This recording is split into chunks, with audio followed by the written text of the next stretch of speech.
For another thing, in Europe, the danger was quite a bit closer. Communist parties in a number of European countries besides Russia had taken advantage of the chaos in the wake of the war to make grabs for power. And in a few countries, Hungary for example, they had succeeded temporarily. People noticed the ethnicity of the commissars and were horrified by their behavior toward the Gentile populations. Even in insular Britain, no less a public figure than Winston Churchill spoke out clearly about the danger of Jewish communism. In a full-page feature article in the February 8, 1920 issue of London's Illustrated Sunday Herald, Churchill wrote, and I quote, "This movement among the Jews is not new.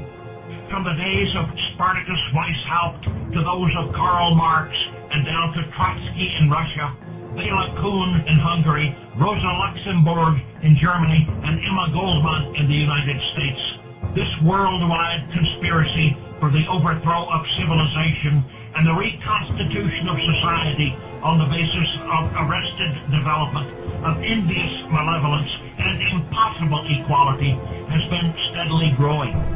It played a definitely recognizable part in the tragedy of the French Revolution.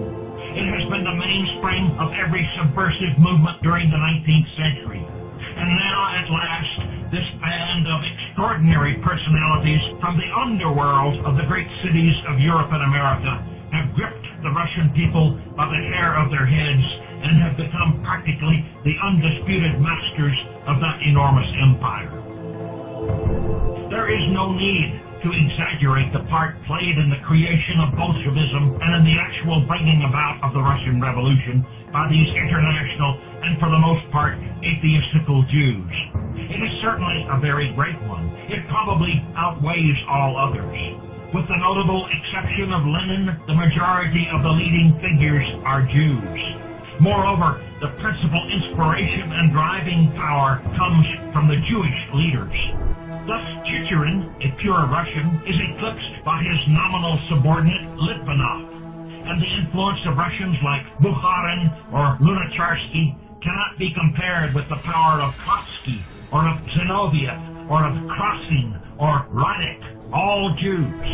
In the Soviet institutions, the predominance of Jews is even more astonishing, and the prominent, if not indeed the principal, part in the system of terrorism applied by the Extraordinary Commission for Combating Counter-Revolution, the Cheka, has been taken by Jews and, in some notable cases, by Jewesses.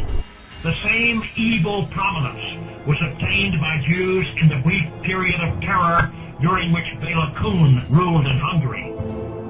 The same phenomenon has been presented in Germany, especially in Bavaria, so far as this madness has been allowed to prey upon the temporary prostration of the German people.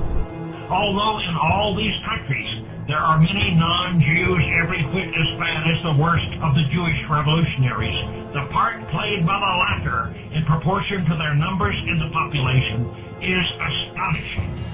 End of quote. Churchill said quite a bit more in this article about the dangers of allowing Jewish communism to go unchecked.